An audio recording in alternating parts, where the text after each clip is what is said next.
Bom, gente, bom dia a todos. Vamos começar o terceiro item do programa que eu propus a todos vocês. E esse tema está muito associado ao tema de número 4, quer dizer, os dois temas, o 13 e o 4, são leituras políticas do Brasil, historicamente falando, e, evidentemente, do momento contemporâneo. A minha ideia é, não é começar exatamente com um modelo analítico e, ao mesmo tempo, um modelo que também tem uma dimensão histórica, para que a gente possa entender o que é estabilidade ou instabilidade, como é que está, vamos dizer, o cenário político brasileiro do ponto de vista da governabilidade, do ponto de vista da sua consistência jurídica. Não nos esqueçamos que ontem, por exemplo, o líder do governo pediu uma nova Constituição, dizendo que o atual governo não consegue governar com essa Constituição, o que é, de certo modo, uma afirmação muito perigosa, não é? Muito antidemocrática. Então, a ideia vai ser, não é? Nessas três aulas, ou seja, as aulas de hoje, do dia 3 de novembro e do dia 10 de novembro, discutir um pouquinho, não só a estabilidade ou a instabilidade política brasileira, mas a própria evolução político-jurídica brasileira. Eu vou começar na aula de hoje dizendo que já, de alguma forma, fiz uma leitura da economia brasileira, da evolução econômica brasileira, nos últimos 70 anos, um pouco mais, um pouco menos, ou seja, da era Vargas até o processo de redemocratização, até a chamada Nova República, a Constituinte.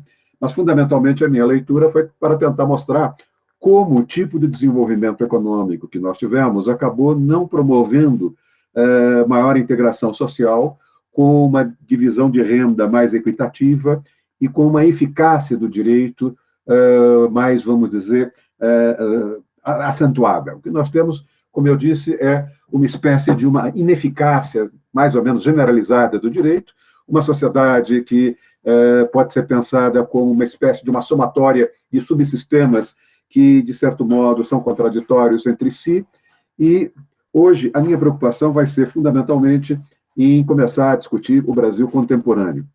Do ponto de vista do Brasil econômico, eu, de alguma maneira, diria que poderia resumir o que nós vimos a semana passada e retrasada em 4 pontos. O primeiro ponto é a multiplicação das linhas de conflito, quer dizer, um aumento da complexidade dos conflitos.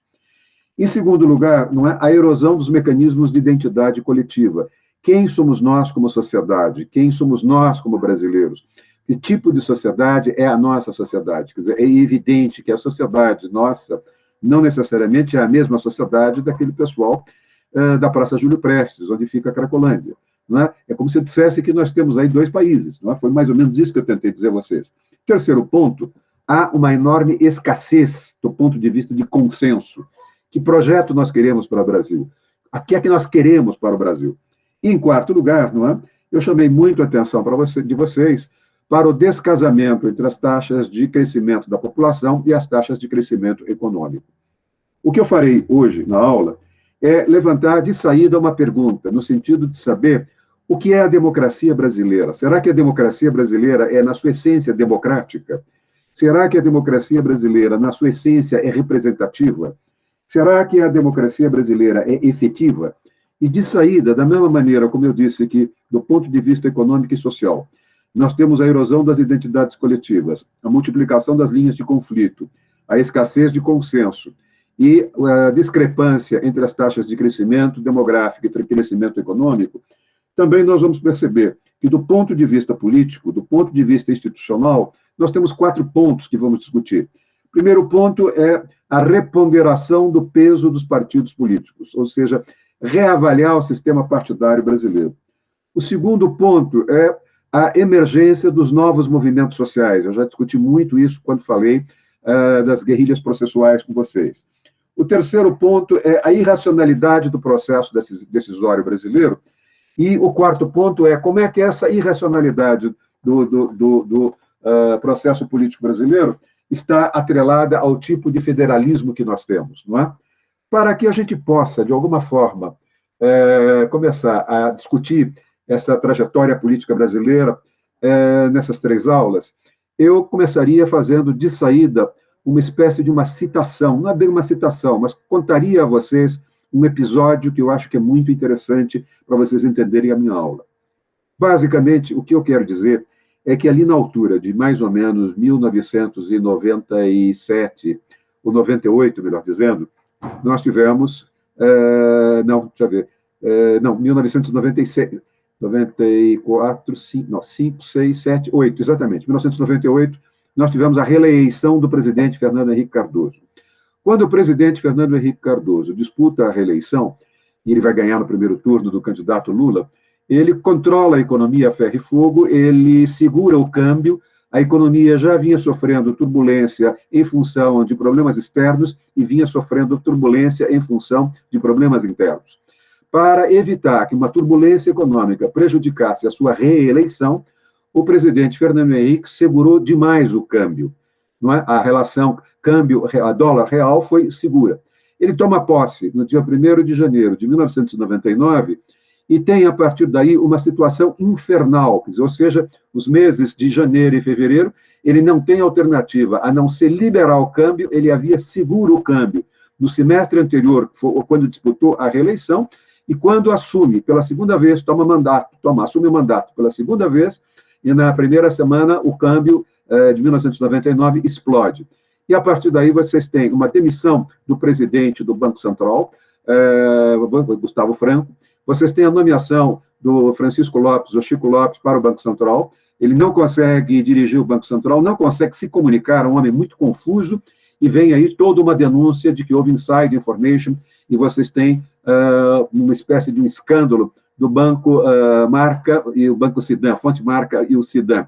E, basicamente, vocês têm, a partir daí, uma crise política que leva o Partido dos Trabalhadores, o PT, a pedir o impeachment do presidente da República, que havia sido reeleito no primeiro turno, mais ou menos 4, 5 meses antes. Ou seja, ele foi reeleito em outubro de 1998, assume em janeiro de 1999, na altura de março já está sofrendo um processo de impeachment.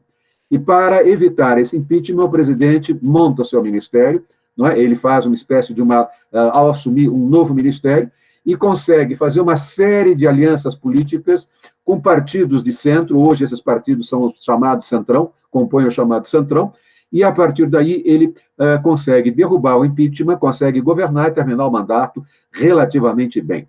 Quando ele, vamos dizer, termina o mandato relativamente bem, ele é muito acusado de ter usado o sistema político do ponto de vista fisiológico, ou seja, dele ter alienado parte do ministério a partidos fisiológicos, a partidos considerados pouco representativos, a partidos corruptos, não é? Para governar. E naquele momento, não é?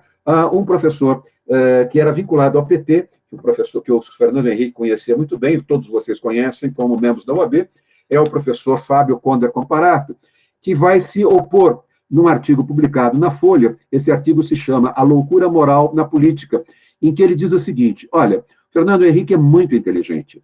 Não é? O que ele fez foi usar o sistema político, ele é um cientista político, ele compreendeu os meandros do sistema político, ele compreendeu o funcionamento do sistema político, e com isso ele corrompeu o sistema político, entregando ao que nós chamamos hoje de centrão parte do poder para neutralizar o risco desse impeachment.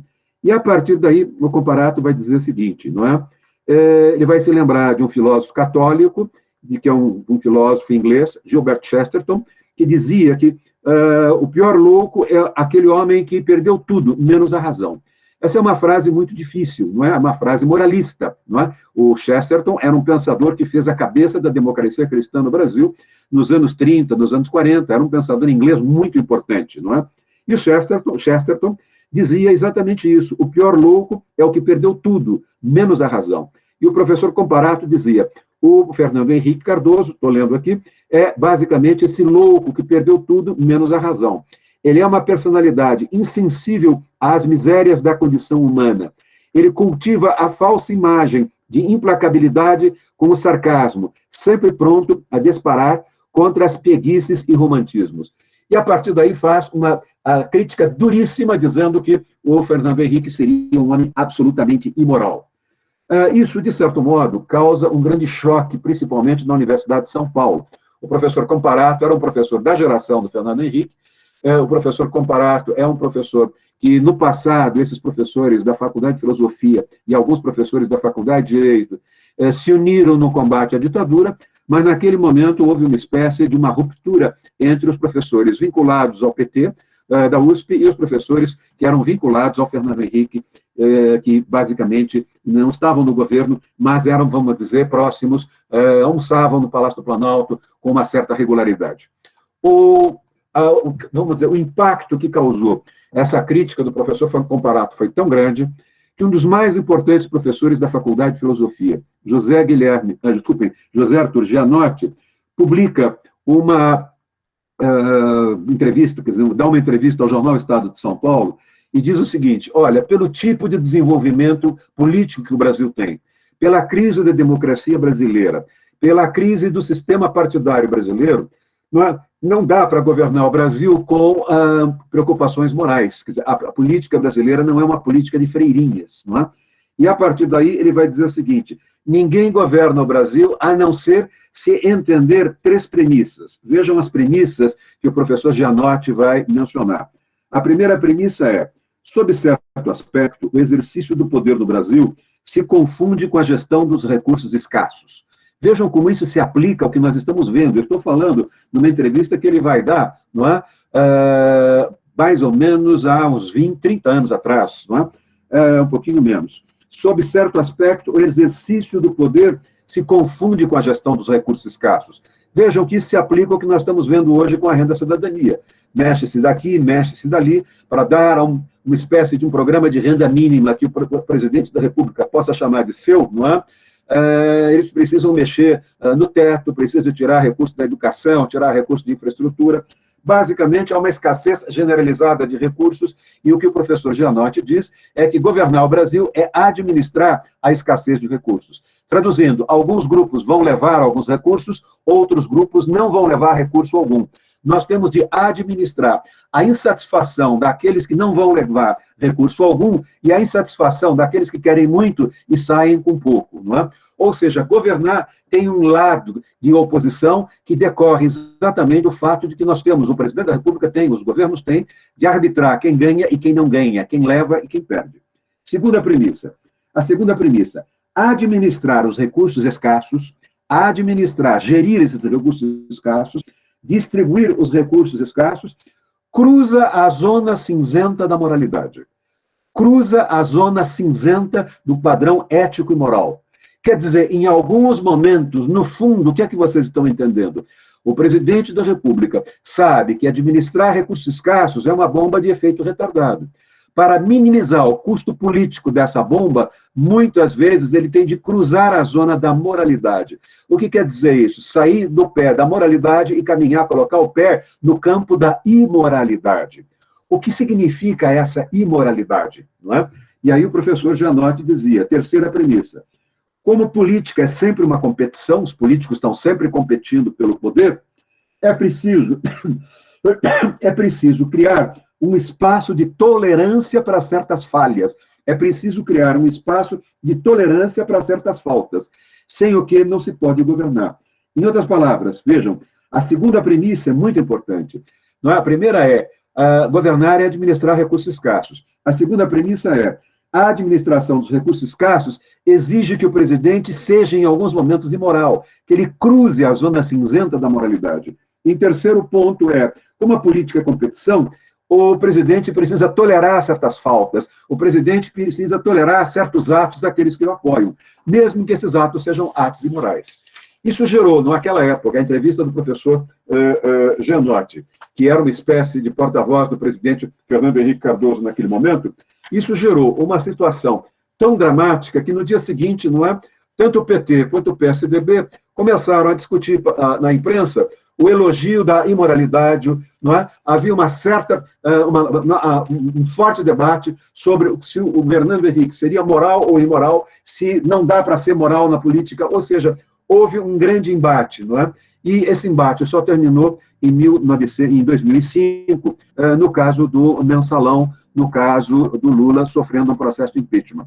O que é que o Lula vai fazer em 2005? Quando ele sofre um processo de impeachment, não é? Ele também vai derrubar, também vai ganhar esse processo de impeachment, não é? Ele não vai ser empichado. Mas ele vai agir da mesma maneira, eu vou mencionar com números, como agiu Fernando Henrique em 1998. Ele também fez uma composição com o Centrão, ele também fez uma distribuição do ministério para partidos, vamos dizer, fisiológicos, e com isso ele se safou do impeachment. E naquele momento, quando o Lula fez exatamente em 2005 o que fez o Fernando Henrique em 1998, o pessoal do PSDB, o pessoal do Fernando Henrique, levantou, tirou da gaveta a entrevista do professor Janotti e repetiu, né, 8 anos depois, 7 anos depois. Está vendo? Vocês cruzaram a zona cinzenta da moralidade. Vocês toleraram faltas levando para o poder, para assegurar a imunidade ao presidente Lula, partidos fisiológicos, partidos de pessoas como Ciro Nogueira, como Valdemar da Costa Neto e coisa desse tipo. Na realidade, o que nós estamos querendo fazer hoje na aula é tentar entender esse mecanismo de governabilidade. E para a gente entender esse mecanismo de governabilidade, eu pedi à Raíssa que distribuísse a vocês 2 textos do professor Simon Schwartzman. O professor Simon Schwartzman é um professor brasileiro com 78 anos, por aí, foi presidente do IBGE, foi durante muito tempo exilado, morou na Europa durante muito tempo, fez o seu doutorado em Berkeley, nos Estados Unidos, e tem uma tese clássica, uma tese chamada O Estado Nacional, São Paulo e o Estado Nacional. Essa é a versão tese apresentada a Berkeley, nos Estados Unidos, na Universidade da Califórnia, e tem uma versão comercial desse trabalho que se chama As Bases do Autoritarismo Brasileiro.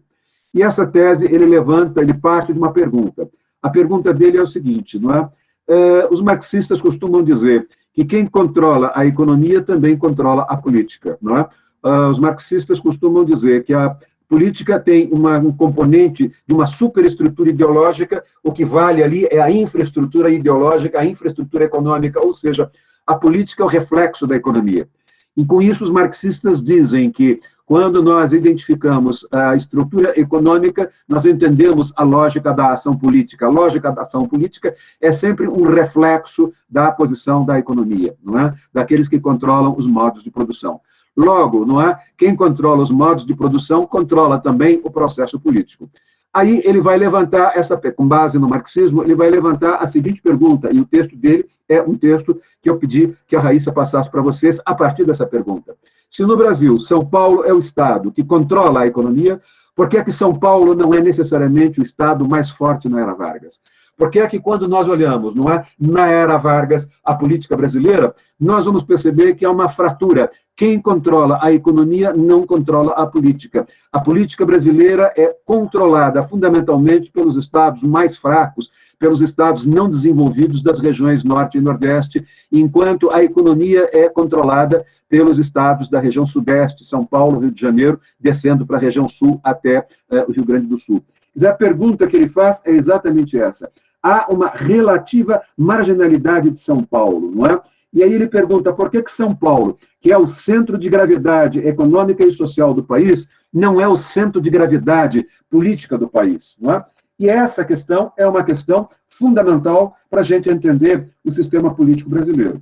Eu vou começar chamando a atenção de vocês, dizendo que o sistema político brasileiro começa, do ponto de vista do Brasil republicano, com a Constituição de 1891. E a Constituição de 1891 vai adotar para o Brasil o mesmo modelo político-administrativo, o mesmo modelo institucional americano, que é o modelo de um Estado tripartite, quer dizer, é um modelo de um Estado democrático de direito, repartido, não é, no poder do judiciário, no poder do legislativo e no poder do executivo. Ao mesmo tempo, o que nós vamos perceber é que é uma democracia representativa. E essa democracia representativa é uma democracia que, do ponto de vista do legislativo, é bicameral. Ela tem uma Câmara e ela tem um Senado. A finalidade do sistema bicameral é, de alguma maneira, acomodar no regime democrático a dimensão continental dos Estados Unidos, ou, no caso, a dimensão continental do Brasil. Nos Estados Unidos, se parte da premissa de que cada cidadão é um voto, não é? E, com isso, então, a Câmara dos Deputados nos Estados Unidos, a Câmara dos Representantes, de certo modo, representaria a sociedade, não é? Só que nós temos nos Estados Unidos estados como Texas, estados como a Califórnia, estados como o estado de Nova York, que são muito populosos. E temos pequenos estados que não são nada populosos, como é o caso do Maine. Não é? Então, isso vai fazer que na Câmara dos Deputados nos Estados Unidos, nós tenhamos, basicamente, não é, a maioria que controla a Câmara dos Representantes é a maioria californiana, a maioria do Texas, as bancadas do Texas, as bancadas de Nova York e as bancadas da Califórnia. Para compensar a desigualdade populacional, que acaba se refletindo na desigualdade na Câmara dos Deputados, é que existe o Senado. O Senado representa os estados, enquanto a Câmara representa a população. A ideia do Senado o Senado é uma casa revisora e o Senado, na medida em que representa os estados e não a população, cada estado tem direito a uma bancada de 3 senadores. Ou seja, a ideia é fazer com que nós tenhamos uma Câmara que represente a população e essa população é distribuída desigualmente vamos dizer, no território do estado. Basicamente, o Senado não. O Senado vai representar as unidades da federação. E, em princípio, do ponto de vista do Senado, todas as unidades são iguais entre si.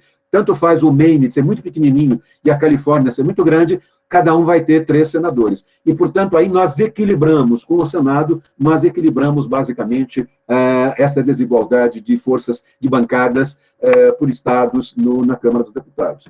Essa é a ideia, não é, de uma democracia representativa, não é? A ideia da democracia representativa é claramente a ideia de uma democracia federativa, de uma democracia bicameral e por aí vai. O problema é que quando o Brasil importa esse modelo, não é? O Brasil não tinha a mesma estrutura econômica dos Estados Unidos. Durante muito tempo, não é, nós admitimos que a ideia de federalismo, a ideia de democracia tripartite eram ideias fora do lugar. Em outras palavras, eram ideias, de alguma maneira, vinculadas a um contexto de mercado, a um país que tinha uma economia de mercado que começava a se industrializar, enquanto o Brasil, em 1891, era um Brasil rural, era um Brasil absolutamente vazio, inorgânico no interior, e o Brasil se constituía basicamente, do ponto de vista urbano, naquelas capitais em torno do Oceano Atlântico, começando por Florianópolis e indo até a região norte e nordeste do país. O que nós vamos perceber, portanto, é que durante muito tempo nós tivemos uma espécie de um sistema político copiado dos Estados Unidos. Mas enquanto esse sistema político era funcional, era eficiente nos Estados Unidos, no Brasil ele só tinha uma espécie de casca, ele não funcionava para valer. Na Revolução de 30, o que vocês vão ter na Revolução de 30 é exatamente uma espécie de tentativa dos lados mais modernos do Brasil do Sul e Sudeste, portanto, São Paulo, de tentar derrubar, não é, vamos dizer, a economia agrária, a economia rural, a economia dos cafeicultores, por uma mentalidade paulista mais industrializante, por uma mentalidade paulista de classe média, para uma mentalidade paulista que tivesse um projeto de poder para o Brasil. E com isso vocês vão perceber que houve uma forte aliança, essa aliança era uma aliança chamada de Aliança Liberal, formada, entre outros, por paulistas, mineiros e também por gaúchos. Os gaúchos não eram democratas, eram positivistas, eram autoritários e eram, de alguma forma, fortemente influenciados por Augusto Conte, não é? E Júlio de Castilhos. Fundamentalmente, o que vocês vão ter era uma aliança de ocasião que consegue, na Revolução de 30, derrubar a República Velha. Mas, ao derrubar a República Velha, os vencedores racham. E nesse racha ganham os gaúchos e os paulistas, liderados pela família Mesquita do jornal Estado de São Paulo, perdem. O que é que vocês vão ter? Vocês vão ter claramente, a partir daí, em 1930, da era Vargas para cá, não é? Vocês vão ter um fenômeno bastante interessante. Deem uma olhadinha nesse fenômeno. Geralmente a gente não faz essas ligações. Em 1930, mineiros, paulistas e gaúchos se uniram para derrubar a República Velha e conseguiram. Mas na hora de criar uma república nova, eles racharam. E nesse momento em que eles racham, os gaúchos ganham e os paulistas perdem.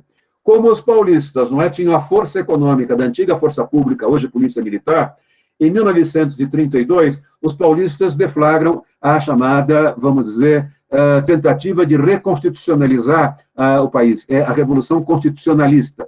Naquele momento, o exército brasileiro ainda era fraco, o exército brasileiro tinha sido praticamente, ainda que tenha ganho a Guerra do Paraguai, o Exército Brasileiro estava, digamos, com baixo poder de fogo, e a antiga Força Pública, hoje Polícia Militar de São Paulo, tinha um forte poder de fogo. O que vocês vão ter é uma guerra civil. A Revolução Constitucionalista de 1932 é uma tentativa de São Paulo de derrubar Getúlio.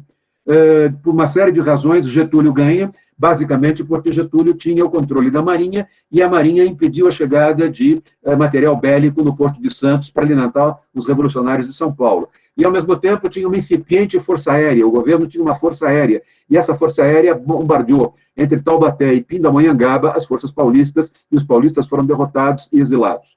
Basicamente, em 1934, houve uma tentativa de acordo, esse acordo foi feito, foi elaborada uma Constituição liberal, mas, mais uma vez, Getúlio imaginou que os paulistas fossem derrubá-lo e não cumpriu esse acordo. Em 1937, Getúlio dá o golpe, vem aí, vamos dizer, o chamado Estado Novo, e mais uma vez, ele esvazia politicamente São Paulo e investe contra as lideranças liberais de São Paulo. Basicamente, quem lê as memórias do Getúlio vai perceber por que é que eu passei o texto do Simão Schwartzman para vocês. O Simão Schwartzman vai dizer o seguinte: por que é que São Paulo, que lidera a economia, não lidera a política? Vargas vai responder essa pergunta nos seus diários. Vargas vai dizer o seguinte: o Brasil é um grande comboio de trem. Esse comboio de trem tem uma locomotiva chamada São Paulo, e ele puxa vários vagões vazios. Vejam, qual era a lógica varguista? A lógica varguista é: São Paulo é uma locomotiva que puxa, não é, vagões vazios. São Paulo é uma locomotiva que puxa estados vazios, estados economicamente débeis, estados economicamente fracos, não é? E aí ele vai dizer: enquanto nós tivermos São Paulo querendo unir a sua força econômica, a sua força política, nem eu, nem qualquer presidente da República que não seja de São Paulo permanecerá sem o risco de uma revolução, sem o risco de um golpe.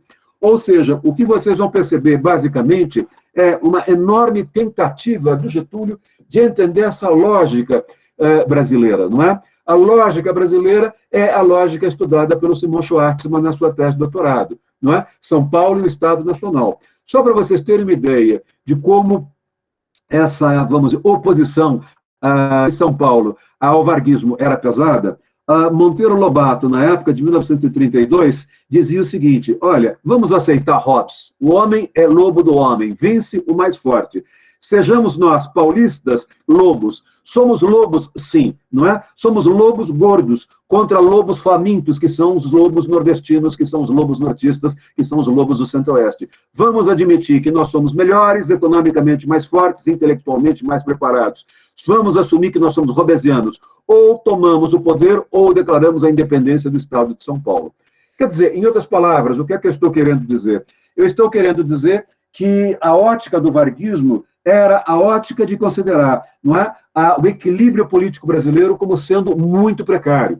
E esse equilíbrio político brasileiro, sendo muito precário, era um equilíbrio que levava, de alguma maneira, o tempo todo, Getúlio Vargas a se sentir intranquilo, inseguro, com as possíveis ameaças que a economia de São Paulo, que a burguesia de São Paulo, a classe média paulista poderia empreender para derrubá-lo do poder. A partir daí, o que nós vamos perceber é que o Estado Novo varguista é um Estado forte, é um Estado centralizador, é um Estado industrializante. E a oposição paulista é tentar garantir uma espécie de uma autonomia econômica paulista. Quer dizer, São Paulo não queria se inserir no projeto de industrialização autoritário de Vargas. Quer dizer, Vargas vai tentar, através de um processo de política de substituição de importações, impor um projeto de industrialização que começa com a mineração, vai para a siderurgia, da siderurgia vai para o setor montador, ou seja, o setor metal mecânico, uma tecnologia de bens de consumo durável leves, e por aí vai. São Paulo queria um outro tipo de industrialização. E aí nós vamos ter claramente uma espécie de um choque entre projetos econômicos, o projeto varguista e o projeto de São Paulo. Nesse momento, portanto, começa a se disseminar uma espécie de premissa varguista. Essa premissa varguista começa intuitivamente com Vargas, mas ela vai ser mais à frente na ditadura militar aprofundada, e ela vai, na Constituição de 1988, ser incorporada à nossa ordem jurídica. Qual é essa premissa varguista? Vargas tem, mais uma vez, repito, a noção de que o Brasil é uma grande comboio de trem, em que a locomotiva é São Paulo, que puxa os tais vagões vazios. O que Vargas vai dizer, basicamente, vamos deixar São Paulo controlar com a economia, mas quem controlar a economia não pode controlar a política. Não podemos permitir que haja essa fusão entre o controle da economia com o controle da política, porque o Brasil inteiro vai ser dominado por São Paulo. Para vocês terem uma ideia, não é, de como isso é importante, não é? Eu não sei se vocês já ouviram falar, não é? Mas havia, não sei se também está aqui sim. Por exemplo, só para vocês terem uma ideia, um dos homens mais importantes políticos da era Vargas era o Marechal Cordeiro de Farias, não é? E o Marechal Cordeiro de Farias, nas suas memórias, vai, num determinado momento, eu não sei, está aqui, né, vai tocar nesse assunto. Ele vai dizer o seguinte, vejam, ele está falando agora sobre 64, ele foi um dos golpistas de 64, mas também foi muito próximo do Vargas e depois foi para a oposição.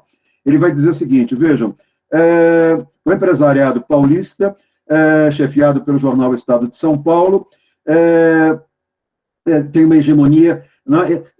Eles controlam o país todo. Não é? Agora, eles não conseguem abrir a mão de determinados privilégios e olhar um pouco para as regiões carentes do Brasil.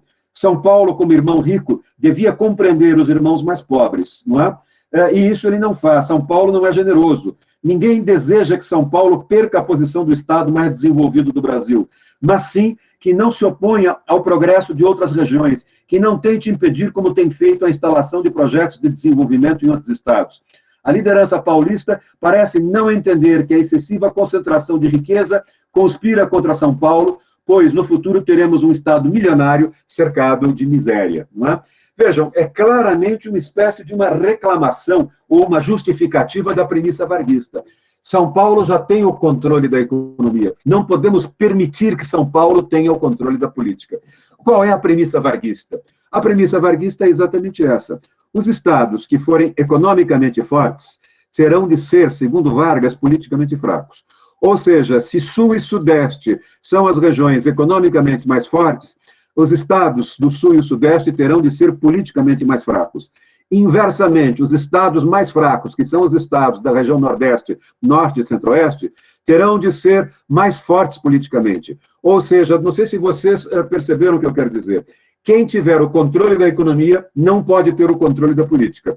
Como o Sul e o Sudeste já têm o controle da economia, eles vão ter de ser asfixiados politicamente. Inversamente, quem não tem o controle da economia, que são os estados do Nordeste, Norte e Centro-Oeste, esses vão ter a força política para liderar politicamente o Brasil. Eles não têm o controle da economia, são pobres, desvalidos e pauperados, mas eles vão ter o controle da política. Nós vamos, portanto, equilibrar o Brasil nordestino, o Brasil nortista, o Brasil do Centro-Oeste, tendo o controle político, enquanto o Brasil do Sul e Sudeste tendo o controle da economia. Vejam, a premissa era exatamente essa, não é? Estados economicamente fortes do Sul e Sudeste devem ser politicamente fracos. E os estados economicamente fracos do Nordeste, Norte e Centro-Oeste devem ser politicamente fortes. A ideia é, onde maior for o atraso econômico, maior deve estar o peso político. Onde maior for o desenvolvimento econômico, menor será o peso político. E com isso, o que é que vocês vão perceber? Vocês vão perceber que a era Vargas vai, de alguma maneira, caminhar na linha de um processo que, de certo modo, vai corroendo esse modelo copiado dos Estados Unidos. Vamos perceber isso de uma certa maneira, principalmente vamos perceber isso ali nos anos 60, principalmente depois de 64, não é? Quando nós tivemos, em 1964, nós tivemos o golpe militar, nós vamos perceber que o golpe militar é um golpe que, de certo modo, começou a ser contestado, primeiramente, principalmente pelas gerações que são a minha geração de 1968, não é? A minha geração é a geração que, de certo modo, lutou contra a ditadura. Eu fui não como aluno, mas como repórter, cobri, por exemplo, o congresso da UNE, em Ibiúna, em maio de 68. De alguma maneira, eu cobri a ocupação da Faculdade de Direito, também em 1968, no Largo São Francisco. Quando nós olhamos ali aquele processo de maio de 68, que foi o primeiro grande momento de contestação à ditadura militar, a ditadura percebeu, com base na era Vargas, que a concentração da oposição dos estudantes, que a, vamos dizer, concentração dos líderes sindicais mais representativos, que a concentração dos políticos mais de oposição era nos estados do Rio de Janeiro, essa concentração era nos estados do Rio de Janeiro e São Paulo. O que a ditadura faz? Ela percebe claramente que ela tem o apoio dos estados mais fracos do Norte, Nordeste e Centro-Oeste. Ela percebe claramente que ela dá um pouco de migalha para as bancadas daqueles estados, na Câmara e no Senado, mas ela não consegue controlar o processo político em São Paulo e Rio de Janeiro. O que é que vocês começam a perceber, não é? Vocês começam a perceber claramente, primeiro, uma tentativa de enfraquecer, através da censura de imprensa, os grandes jornais brasileiros que eram sediados no Rio e São Paulo. O que todo mundo vê depois de 68 é a cassação de vários políticos, dos professores da USP, que lideravam a opinião pública brasileira. E vocês começam também a perceber que, num determinado momento, o general Geisel vai fundir os estados da Guanabara com o estado do Rio de Janeiro. Olhem aí onde eu vou chegar. Quando veio a criação de Brasília, não é? O Rio de Janeiro, a cidade do Rio de Janeiro, era a capital do Brasil. Era vamos dizer, uma cidade que, no fundo, era uma cidade administrativa forte, tinha indústria no Rio de Janeiro, mas era uma cidade administrativa. Ela é fortemente esvaziada com a transferência da capital, do ponto de vista econômico, ela é esvaziada com a transferência da capital do Rio de Janeiro para Brasília. Para compensar essa transferência, o Juscelino permitiu que a cidade da Guanabara fosse uma cidade-estado. Então, vejam, a mesma base que nós tínhamos ali era o Rio de Janeiro, o estado do Rio de Janeiro, capital Niterói, do outro lado da Bahia era a capital do Brasil. Juscelino cria dois estados. Estado do Rio de Janeiro, capital Niterói, Palácio do Ingá. Vocês tinham no estado do Rio de Janeiro 3 senadores e uma bancada de deputados. E, cruzando em 15 minutos de barca da Cantareira, chegavam à cidade-estado da Guanabara. A cidade-estado da Guanabara tinha mais 3 senadores e uma bancada da Câmara Federal. O que é que a ditadura percebeu? A ditadura percebeu que aquela base fluminense, aquela base carioca, não é? Aquela base do estado do Rio de Janeiro era uma base de oposição. Aquela base da cidade da Guanabara era uma base de oposição. Ou seja, na realidade, vocês tinham ali 3 senadores de oposição do Rio de Janeiro, 3 senadores de oposição da cidade do estado da Guanabara, uma bancada no Rio de Janeiro de oposição à ditadura, uma bancada da Guanabara de oposição à ditadura. Geisel invoca o fato de que a região, ali, socioeconomicamente falando, é a mesma, que havia uma desnecessária e ilógica justaposição do ponto de vista das máquinas burocráticas, e funde os 2 estados. Quando ele funde os 2 estados, o que é que ele faz? Ele elimina 3 vagas da região sudeste no Senado e elimina uma bancada do sudeste no Senado. E ele elimina exatamente bancadas que votariam contra os candidatos da ditadura. Ao mesmo tempo, justificando o desenvolvimento do interior brasileiro, a ditadura vai dividir Mato Grosso em 2 estados. Mato Grosso, capital Cuiabá, Mato Grosso do Sul, capital Campo Grande. E, a partir dali, Mato Grosso vai virar, quer dizer, era naquele momento chamado de um estado de grotão, não é? Um estado que podia ser objeto de manipulação política, e ali eles ganhavam as eleições, o que foi, de fato, o que aconteceu, não é? O governo começou a ser vitorioso na região do Centro-Oeste e, ao mesmo tempo, vinha sendo derrotado na região do Sudeste. Com a fusão dos estados da Guanabara e Rio de Janeiro, ele fecha 3 vagas do Sudeste no Senado e abre 3 vagas novas com a divisão de Mato Grosso em estados em que a ditadura ganhava. E, com isso, a ditadura foi ganhando em 1970 e foi ganhando nas eleições de 68, ganhou nas eleições de 66, e, num certo momento, em 1970, vocês tiveram uma forte vitória da ditadura com esses expedientes. Quer dizer, basicamente, toda a vitória esmagadora da ditadura da antiga Arena em 1970 cobria, não é, todos os estados do Nordeste, todos os estados do Centro-Oeste, todos os estados da região Norte. Basicamente, a ditadura só perdeu mesmo em São Paulo, no Senado, quando foi eleito Franco Montoro, depois governador, e no Rio de Janeiro foi eleito o genro de Getúlio, senador Amaral Peixoto. Não é? Só que em 1974 os ventos mudaram. E na medida em que os ventos mudaram, por vários motivos, país em recessão, a oposição nas ruas, a Arena vai ter uma derrota na eleição de 74 absolutamente desmoralizante. O MDB teve uma vitória absolutamente fantástica, não é? E imediatamente a luz vermelha acendeu na ditadura. Eles perceberam com clareza que a próxima eleição importante seria de 1978. E na eleição de 1978, se não fosse tomada nenhuma providência, eles perderiam o controle do processo político e a ditadura seria, vamos dizer, apeada do poder.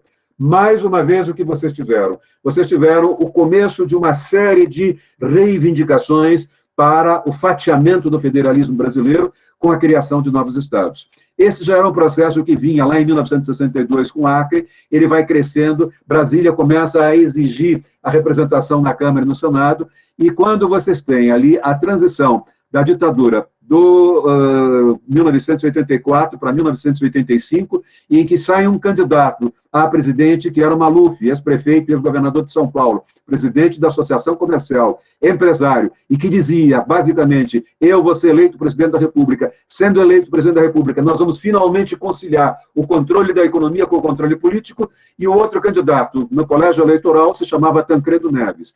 Tancredo Neves, vocês devem se lembrar, foi ministro da Justiça de Getúlio. Tancredo Neves conhecia claramente a premissa varguista. Quando Tancredo Neves percebe claramente que a eleição vai ser indireta e ele é candidato, ele começa fazendo os seus conchavos políticos nas bancadas do Nordeste e nas bancadas do Norte e Centro-Oeste, enquanto o Maluf vai se concentrar com as bancadas do Sul e Sudeste. Quando, vamos dizer, é eleito Tancredo, não é? Maluf percebe o erro que ele cometeu. Qual foi o erro que ele cometeu? Ele não percebeu a importância da premissa varguista. Não é? Daqui a pouco eu vou dar alguns números e vocês vão entender como é que o Tancredo ganhou essa eleição. Mas o que vocês vão ter? Tancredo morre, não assume a presidência da República, mas é convocada uma Assembleia Constituinte. Quando termina a Assembleia Constituinte, vocês vão perceber que vocês têm a criação do Estado de Tocantins. Vocês vão perceber que vocês têm a criação do Estado do Amapá. Vocês vão perceber que vocês tiveram a criação do Estado de Roraima. Vocês vão perceber que Brasília teve o status de representação no Senado e na Câmara. Olhem só, quando nós olhamos o término da Constituinte, nós vamos perceber que só a região norte, com Amapá, ganhou mais 3 senadores, com Roraima ganhou mais 3 senadores, com Tocantins ganhou mais 3 senadores, e a região do Centro-Oeste, com Brasília, ganhou mais 3 senadores, além das bancadas federais na Câmara. Ou seja, houve uma espécie de ampliação de, vamos dizer, no mínimo 9 senadores representando as regiões mais fracas e, ao mesmo tempo, as bancadas federais desses estados. E, ao mesmo tempo, vocês tiveram o Centro-Oeste, que já havia sido dividido em Mato Grosso do Sul e Mato Grosso do Norte, agora com Brasília. Ou seja, houve uma espécie de inchaço das representações das regiões Norte, Nordeste e Centro-Oeste, o que vai esvaziando proporcionalmente as representações do Sul e do Sudeste. Para vocês terem uma ideia do que eu quero dizer, vejam esses números de 2016. Não é? Em 2016, por exemplo, o Amapá tinha apenas 455 mil eleitores em todo o estado. O Acre tinha 506 mil eleitores em todo o estado. E São Paulo tinha 31.991.000 eleitores em São Paulo. Quer dizer, é uma desproporção brutal. Quer dizer, do dia para a noite, vocês começam a perceber que as lideranças das regiões Norte, Nordeste e Centro-Oeste vêm de estados pouco populosos e vêm de estados economicamente fracos. E o Brasil passa a ser controlado, não é, pelos políticos desses estados. Para vocês terem uma ideia do que eu quero dizer, vejam que, fundamentalmente, além disso, na Constituinte de 88, aprovada também uma norma que diz o seguinte: os estados pouco populosos passam a ter direito de saída a 8 deputados federais, enquanto os estados mais populosos não podem ter mais do que 70 deputados federais. Ou seja, se no Senado houve uma espécie de ampliação do número de senadores, porque foram criados novos estados, o problema depois era como controlar a Câmara. E a maneira de se controlar a Câmara foi criar este mecanismo. Vamos dar a estados que não têm um grande colégio eleitoral a possibilidade de saída de terem 8 deputados. E vamos travar o crescimento do Rio de Janeiro, o crescimento da representação de São Paulo. Vejam, com isso, o que é que vocês vão ter? O Amapá vai ter 455 mil eleitores, e 8 deputados. E São Paulo, com 32 milhões de eleitores, só vai ter 70 deputados. Quer dizer, com isso, o que é que nós vamos perceber? Um eleitor, um deputado do Amapá representa 56.939 eleitores, enquanto em São Paulo, um deputado representa 457.120 eleitores. Quer dizer, nós começamos a perceber aí aquilo que na ciência política nós chamamos de sobrepoder e subpoder, sobre-representação ou subrepresentação. Para vocês terem uma ideia, não é? Se nós levássemos para a Câmara dos Deputados o modelo americano, cada cidadão um voto, e acabássemos com essa ideia de sobrevalorizar as bancadas dos antigos territórios e subrepresentar as bancadas dos estados mais desenvolvidos, nós teríamos o seguinte coeficiente, não é? São Paulo, já que o colégio é fechado, o colégio da Câmara é fechado em 513 deputados, não é? Essa camisa de força trava 44 cadeiras. São Paulo tem 70 deputados hoje, mas se São Paulo fosse, se nós tivéssemos cada cidadão um voto, São Paulo precisaria ter no mínimo 114 cadeiras. Quer dizer, São Paulo tem um déficit de 44 cadeiras. Minas tem um déficit de 3 cadeiras, Rio Grande do Sul, Santa Catarina, déficit de 1 cadeira. Então, se nós somarmos aí, nós vamos perceber que nós temos 47, 50 vagas, vamos dizer, tiradas da região sudeste e jogadas nas regiões mais desfavorecidas. Só para vocês terem uma ideia, se nós trabalhássemos efetivamente com uma representação baseada no critério, cada cidadão um voto, o Amapá, que tem 8, Roraima, que tem 8 deputados, perderiam 7. O Acre perderia 6, Rondônia, Tocantins perderiam 4, Sergipe, Paraíba, Piauí, Maranhão, Goiás, Bahia, Mato Grosso do Sul perderiam 2, Amazonas perderia 1, Pernambuco perderia 1, Pará não perde nada, está no limite, Mato Grosso no limite, Espírito Santo no limite e Ceará no limite. Qual é a consequência disso? E daí vem, então, a pergunta que eu estou fazendo desde o início da aula. A pergunta que eu faço desde o início da aula é: a democracia brasileira é uma democracia representativa? Né? Vejam, a resposta pode ser dada a partir dos números que eu vou passar para vocês agora. Eu vou fazer agora uma espécie de separação do Brasil em 2 blocos. O primeiro bloco é o bloco que eu vou chamar de Norte, Nordeste e Centro-Oeste.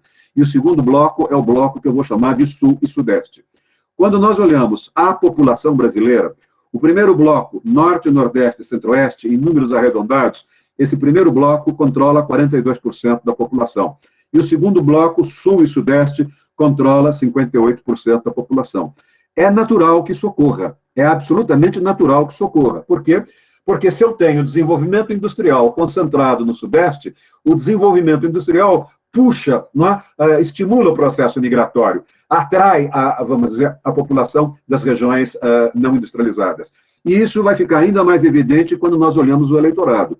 No Norte, Nordeste e Centro-Oeste, o eleitorado é de 38%. Quer dizer, o eleitorado dessas 3 regiões representa 38% do total de eleitores do Brasil. E o Sul e o Sudeste concentram 62% dos eleitores. Vejam bem, as regiões Norte, Nordeste e Centro-Oeste têm apenas 38% do eleitorado, enquanto o Sul e o Sudeste têm 62% do eleitorado. Vejam que nós temos claramente aí, quase no limite, 1/3 do eleitorado nas regiões economicamente mais fracas e 2/3 nas regiões economicamente mais fortes. Agora, quando nós olhamos essa subrepresentação e essa superrepresentação, vocês vão perceber que na Câmara dos Deputados, as 3 regiões que têm 38% do eleitorado controlam 52% dos assentos na Câmara. Enquanto isso, o Sul e o Sudeste, não é? Que tem 62% do eleitorado, ficam com apenas 48% dos votos na Câmara. Vejam, 52% dos assentos na Câmara ficam com as regiões mais fracas e 48% ficam com as regiões mais fortes. 48% ficam com os estados mais populosos e 52% com os estados menos populosos.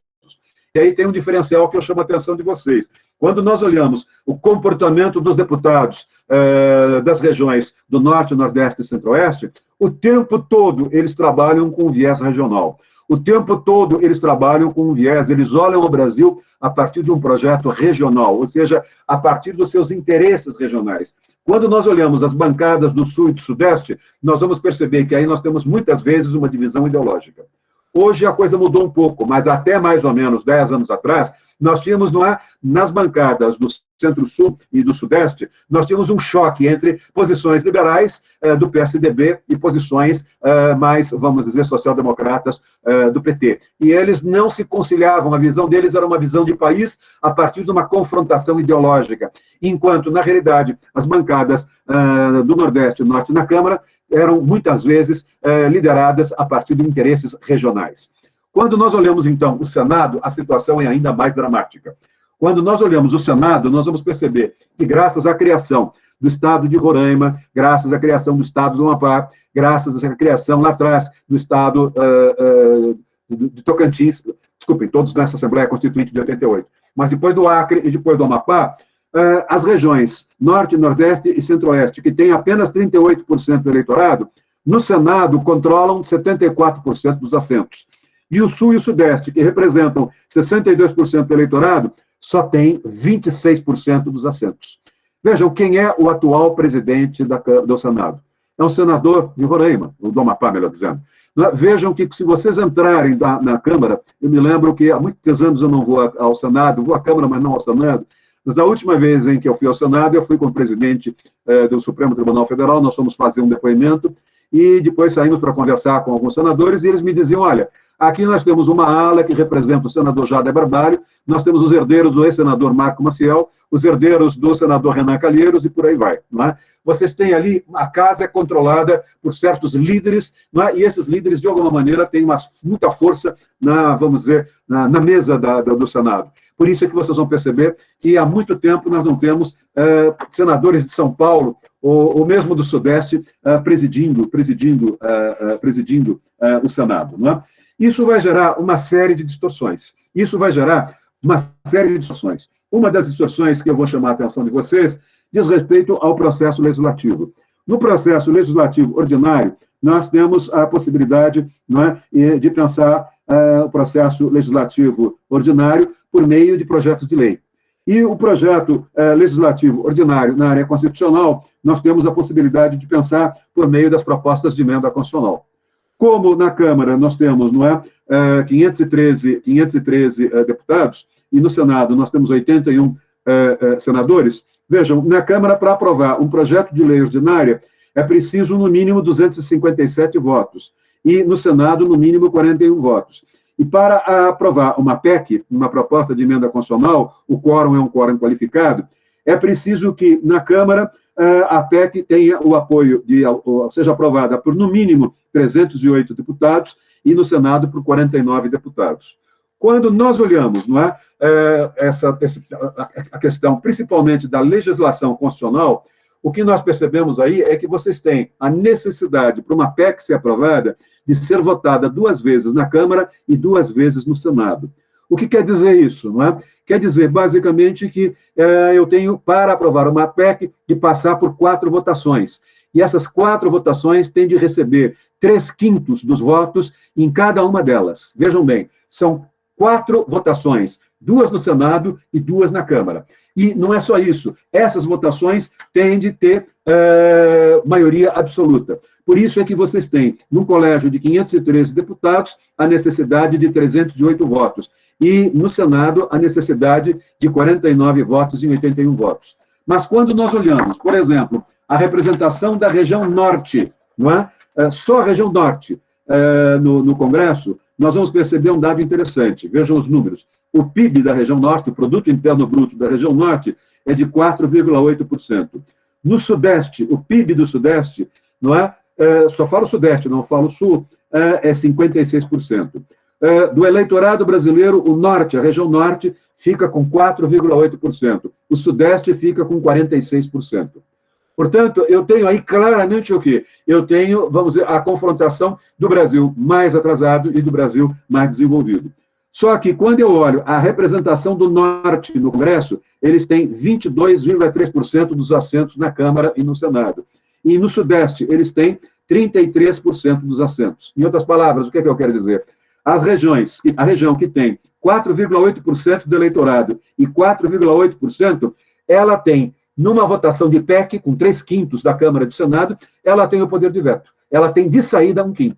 Quer dizer, Se vocês não tiverem o apoio da região norte, dificilmente um presidente da República consegue aprovar uma PEC.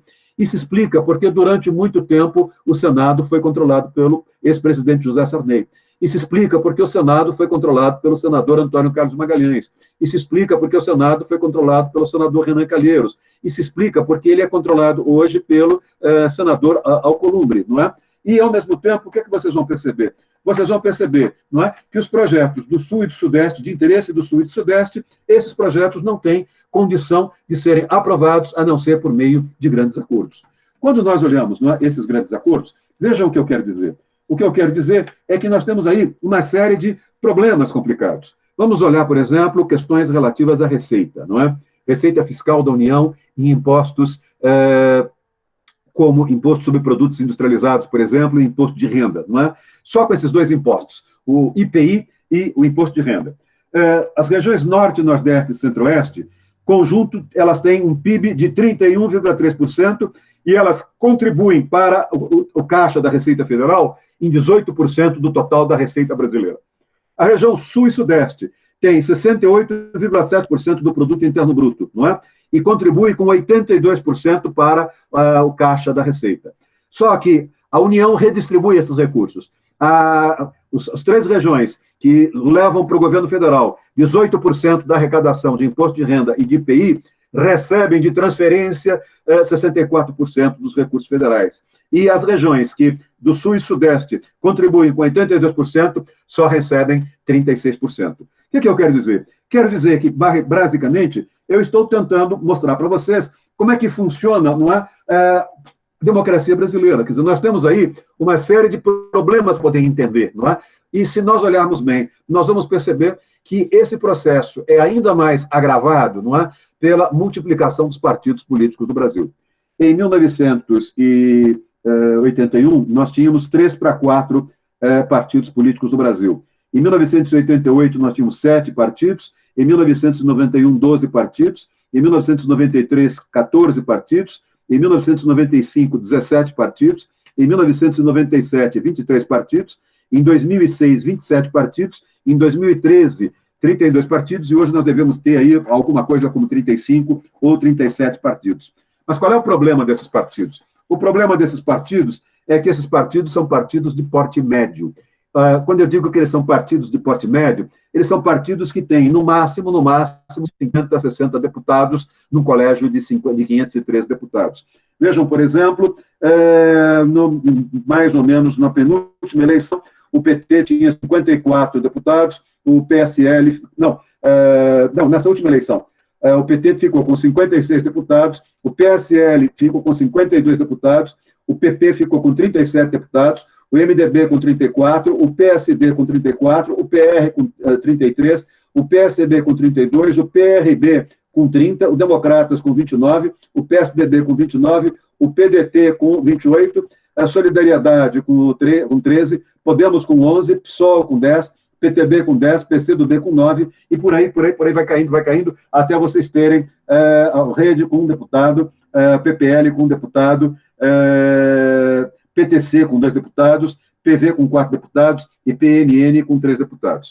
O que é que eu quero dizer? Quero dizer que dificilmente nós conseguimos ter aí uma maioria clara, uma maioria ideológica capaz de fazer uma grande negociação, capaz de aprovar um projeto de poder para o Brasil. O que é que eu estou querendo dizer? Eu estou querendo dizer que quando nós olhamos, não é, o sistema partidário brasileiro, ele é excessivamente fragmentado.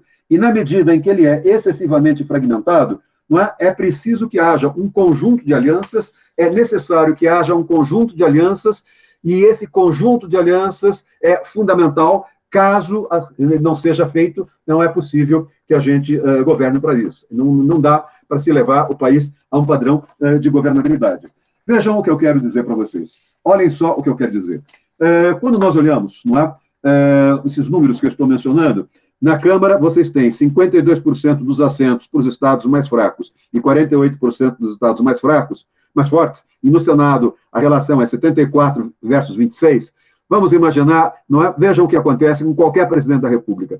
Ele é eleito com votos de todo o país, não é? Mas ele faz concentradamente a sua campanha onde está a maioria do eleitorado, não é? Ele sabe que por real investido, não é? Ele vai ter uma rentabilidade, vai ter um retorno em matéria de voto maior se ele gastar o seu material publicitário fazendo campanha onde está o eleitorado, 62% do eleitorado no Sul e no Sudeste.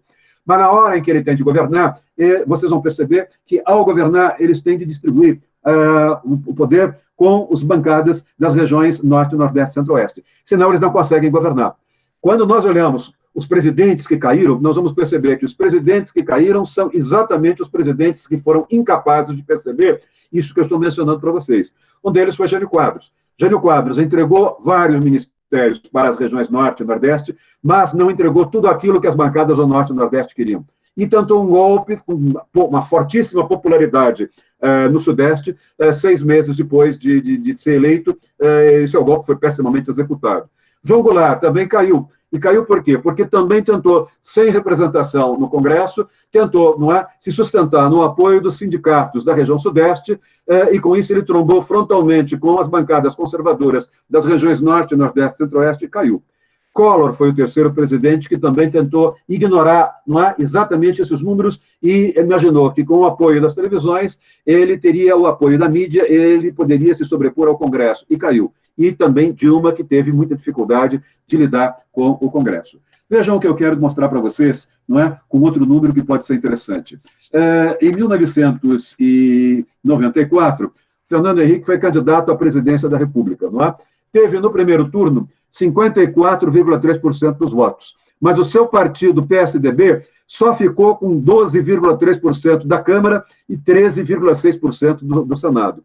Toda a vitória do Fernando Henrique foi em função do Plano Real. E para aprofundar e implementar o Plano Real, Fernando Henrique precisaria claramente aprovar as PECs. Como é que ele poderia aprovar PECs do Plano Real se ele ficou com apenas 12%, o PSDB ficou com apenas 12,3% da Câmara, e no Senado 13,6%.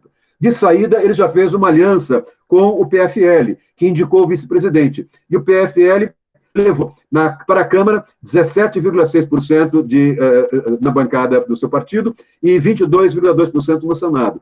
Mesmo assim, era muito difícil. Somando tudo, vocês tinham alguma coisa como 29,9% para o apoio do governo na Câmara e alguma coisa como 35% no Senado. Foi necessário que o Fernando Henrique fizesse uma grande aliança com o MDB, com o PMDB, e uma grande aliança com o PFL, por exemplo, para aprovar uma série de reformas de interesse do Plano Real e para aprovar a reforma previdenciária do ano de 2000. Se vocês olharem, isso também vai acontecer com o governo Lula, não é? Quando Lula é eleito em 2002, ele não é eleito no primeiro turno, ele tem de disputar o segundo turno com Serra. Quando termina, não é, o segundo turno, e o Tribunal Superior Eleitoral divulga que Lula é o vencedor, quando Lula, não é, assume a presidência da República, toda a coligação que apoiou o PT tinha apenas 31 senadores e a oposição ficou com 50 senadores. E na Câmara, não é? O grupo que apoiava o Lula ficou com 225 deputados e a oposição com 288 deputados. O que é que eu estou querendo mostrar? Eu estou querendo mostrar que tanto Lula quanto o Fernando Henrique assumiram, embora tenham ganho a eleição majoritária para a presidência, eles assumiram com uma pequena, vamos dizer, bancada. E para governar, eles não tiveram outra saída a não ser fazer alianças, não é? Essas alianças que eles fizeram que geraram, não é, isso que nós chamamos hoje de presidencialismo de coalizão. Quer dizer, eles precisaram fazer uma coalizão com partidos em troca de cargos, em troca de ministérios, em troca de orçamentos, não é? Vejam, isso não é uma estratégia de governabilidade. E essa estratégia de governabilidade é uma estratégia que, em determinado momento, não é, nos leva a perceber a possibilidade de usar ministérios para se manter no poder e para fazer com que certos projetos de interesse à governabilidade sejam aprovados. É aí que surge, portanto, primeiro, a ideia de coalizão, é aí que surge a ideia de negociar fatias de ministério ou ministérios inteiros com porteira fechada em troca de determinados apoios políticos. É aí que aparecem aquelas 3 premissas que o professor da USP, José Arthur Gianotti, mencionava. governar é gerir recursos escassos. Quando nós gerimos recursos escassos, nós cruzamos a zona cinzenta da moralidade e nós temos, terceira premissa, tolerar certas faltas, não é? Vejam, só para vocês terem uma ideia, na ditadura, Figueiredo teve 16 ministérios. Tancredo e Sarney tiveram 21 ministérios. Collor, que não entendeu nada, teve 10 ministérios e caiu. Itamar teve 22 ministérios. Fernando Henrique teve 19 ministérios e Lula aprendeu, depois do mensalão, que ou dividia o poder ou ia sofrer impeachment, teve 37 ministérios. Né? Vejam, vocês vão percebendo que, dependendo da composição política, vocês podem ter um número maior ou um número menor de ministérios. Vejam que, de repente, não é ontem ou anteontem, os jornais mencionavam que vem aí uma reforma ministerial em fevereiro.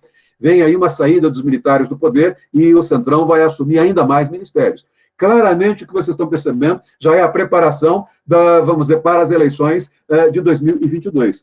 Quando nós olhamos no mensalão, no tempo do mensalão, o Lula vai, num certo momento, ter muita dificuldade, mas ele consegue sair daquela crise do mensalão de 2005, não é? E ele é reeleito com muita força, ele recupera o prestígio em cima do Alckmin em 2006. Mas ele vai ter uma lição. Qual é a lição que ele vai ter?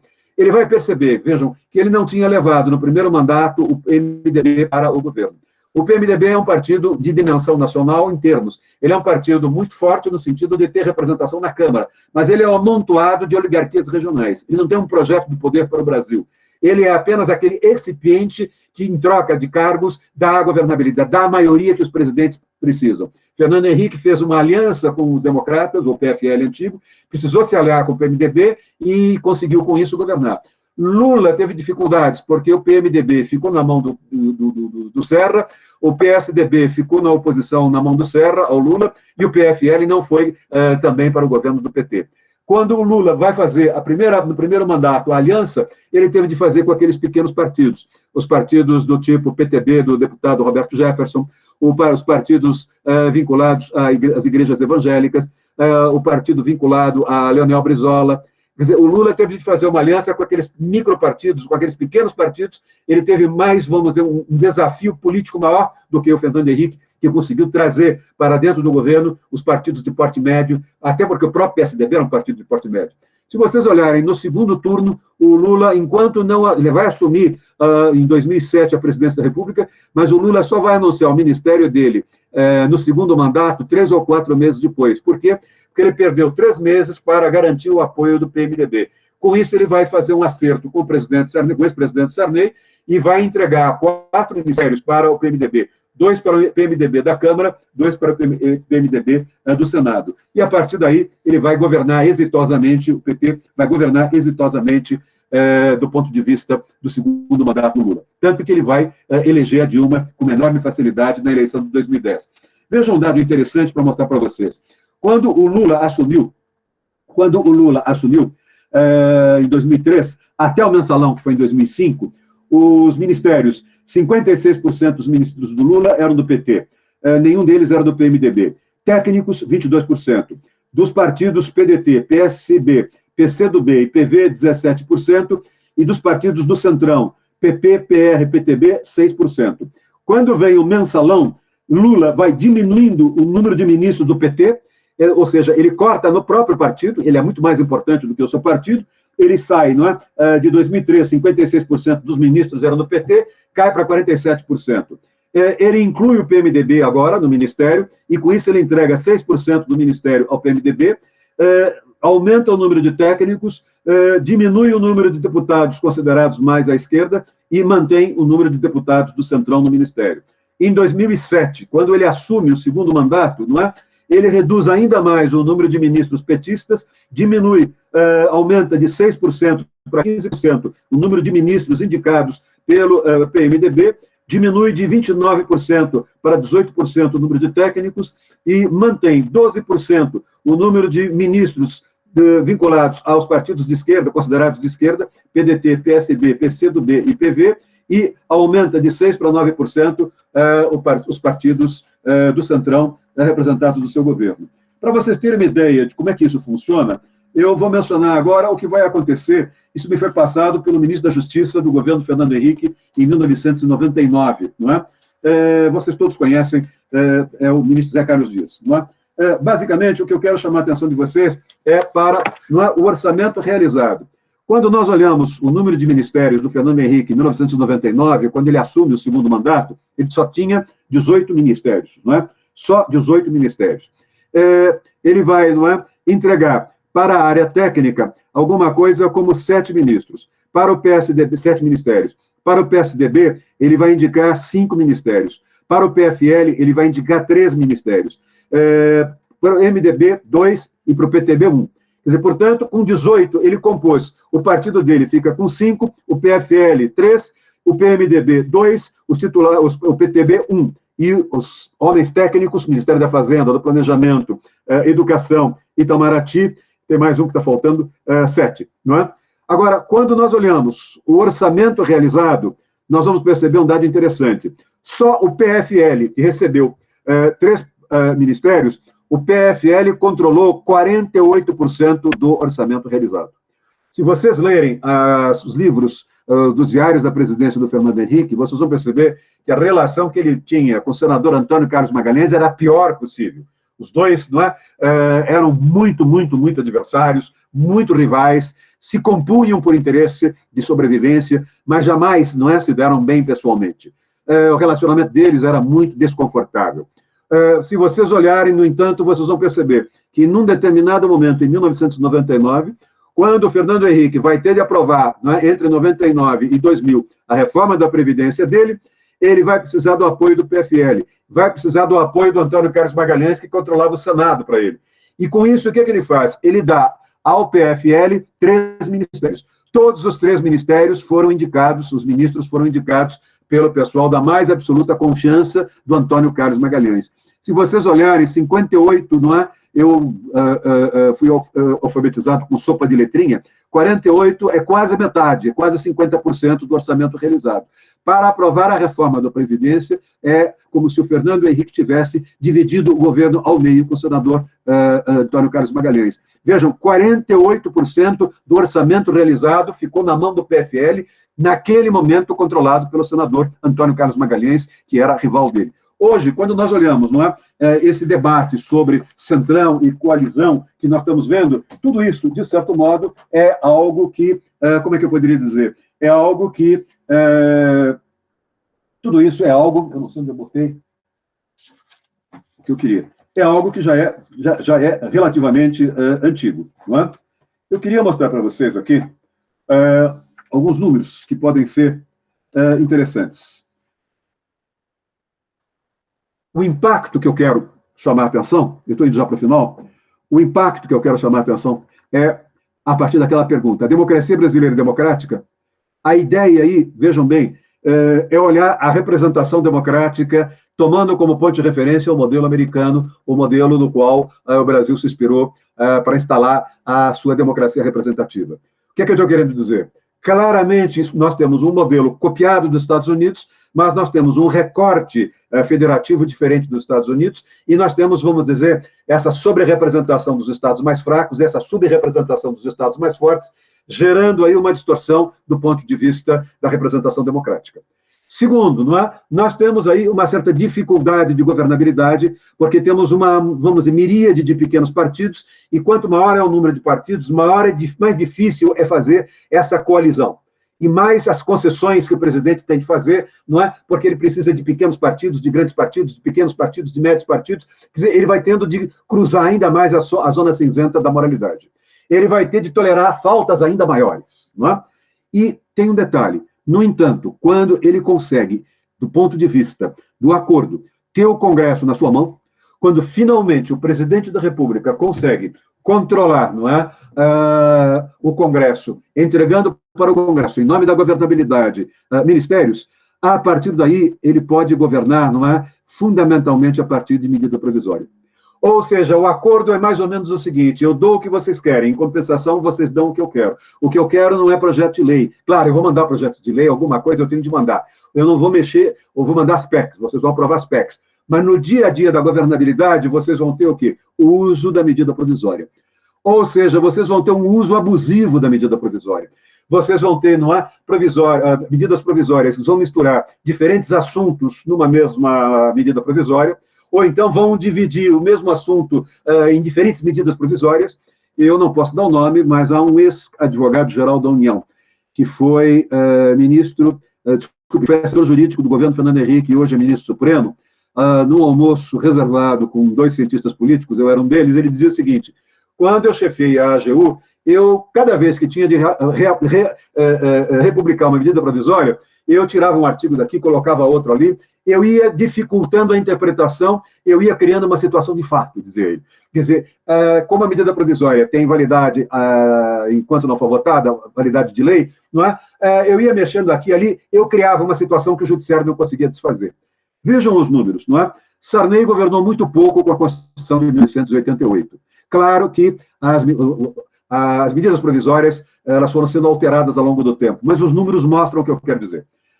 Nesse ano e 2 meses que o Sarney, 3 meses que o Sarney governou com a Constituição de 88, ele indicou, as medidas provisórias originais, ele baixou apenas 125 medidas provisórias.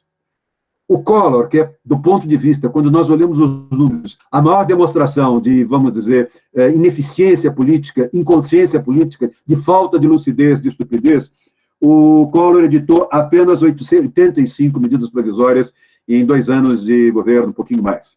Itamar, que já era mais esperto, indicou 142 medidas provisórias. Baixou.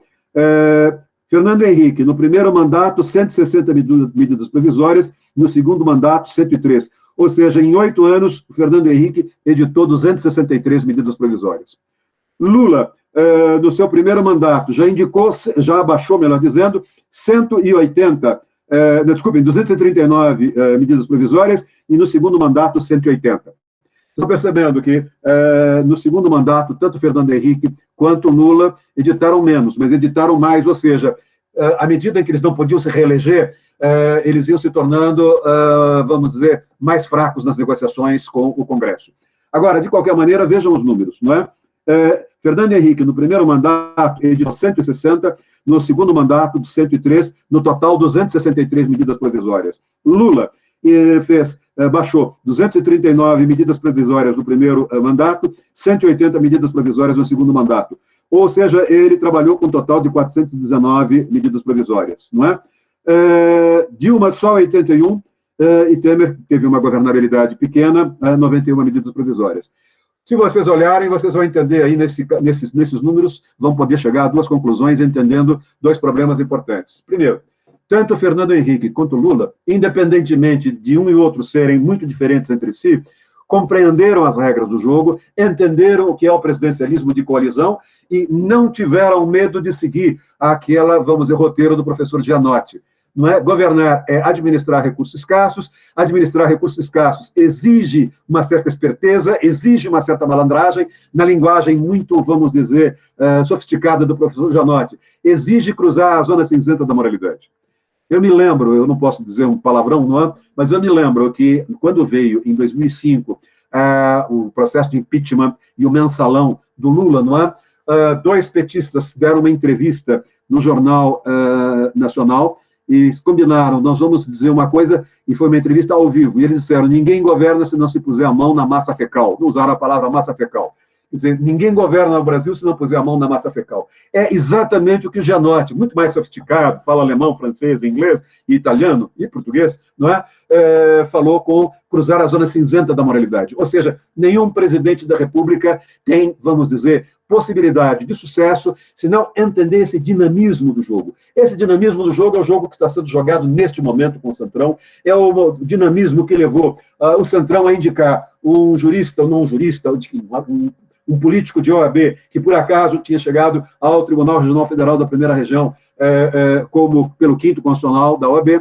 Ou seja, se vocês olharem, é exatamente disso que se trata, é esse o modelo de governabilidade, é com esse modelo que nós devemos começar a entender. E, em segundo lugar, não é? A grande questão que vai surgindo é que, à medida em que nós vamos tendo presidentes com mais habilidade, de compreender que governar significa tolerar certas faltas, cruzar a zona cinzenta da moralidade, entregar a parte do Ministério para políticos do Centrão, e a gente sabe que os políticos do Centrão vão lá fazer, a gente já sabe o que eles vão fazer, na realidade, e eles podem, os presidentes podem governar com as medidas provisórias, O que eu quero dizer é que o processo legislativo do brasileiro é de má qualidade. O excesso de medidas provisórias faz com que nós tenhamos a perda da identidade doutrinária, a identidade sistêmica da ordem jurídica brasileira. É essa a questão que eu chamo a atenção de vocês, não é? A perda, não é? A produção de medidas provisórias como sinônimo de instrumento de governabilidade leva a uma crescente desorganização da ordem jurídica brasileira. Quer dizer, nós vamos começar a perceber, não é, que nós temos uma espécie de uma metástase desse sistema jurídico. Quer dizer, nós temos mais ou menos em torno de 170 mil leis federais no Brasil atualmente, não é? E o que vocês vão começar a perceber é que isso dificulta a governabilidade, isso gera uma série de consequências do ponto de vista dos investimentos, isso, de certo modo, prejudica o chamado ambiente de negócios, né? Isso vai fazer com que, no fundo, nós tenhamos o chamado presidencialismo de coalizão, para terminar com as seguintes características. Primeiro, o poder executivo se converte num amontoado de feudos controlado por facções políticas e por corporações voltadas a defender e a apropriar recursos públicos para sua própria clientela. Se vocês olharem, o Centrão não tem representatividade nacional, ele tem representatividade local e regional. Ele usa exatamente, não é? Ele dá a governabilidade, são os deputados que dão a medida exata do número para poder aprovar os projetos de lei, PECs, ou mesmo as medidas provisórias, não é? E, em troca, eles fazem o atendimento local e regional, ou seja, vocês têm uma política, de certo modo, de má qualidade, da mesma maneira como vocês têm o processo legislativo de má qualidade. Segunda conclusão da aula de hoje. A primeira conclusão é: o executivo se converte num amontoado de feudos controlado por facções políticas e por corporações voltadas a defender e a apropriar recursos públicos para a sua clientela. Segundo, o poder executivo se converte em poder sem objetivo e meta claramente definido. Quer dizer, o poder executivo se converte em poder sem objetivos e metas claramente definidos. Ele não tem ações, ele não tem programas, ele não tem obras priorizadas em função de um processo de planejamento.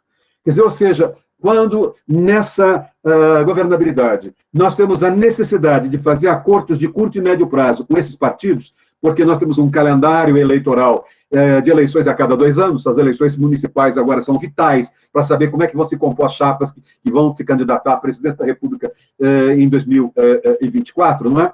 Desculpe, em 2022, o que nós vamos começar a perceber é que esse excesso de eleições, 2 às 2, e ao mesmo tempo, não é? Os partidos negociando com o governo federal, os ministérios em troca de apoio para as eleições municipais e depois em troca de apoio para as eleições daqui a 2 anos, isso inviabiliza a ideia de planejamento. Ou seja, o Brasil não consegue pensar um projeto de poder, o Brasil não consegue pensar um mecanismo de planejamento de médio e longo prazo. Eu não consigo pensar um programa de ação para as gerações futuras. Eu não consigo pensar um programa de ação para gerações futuras. É isso que eu estou querendo dizer.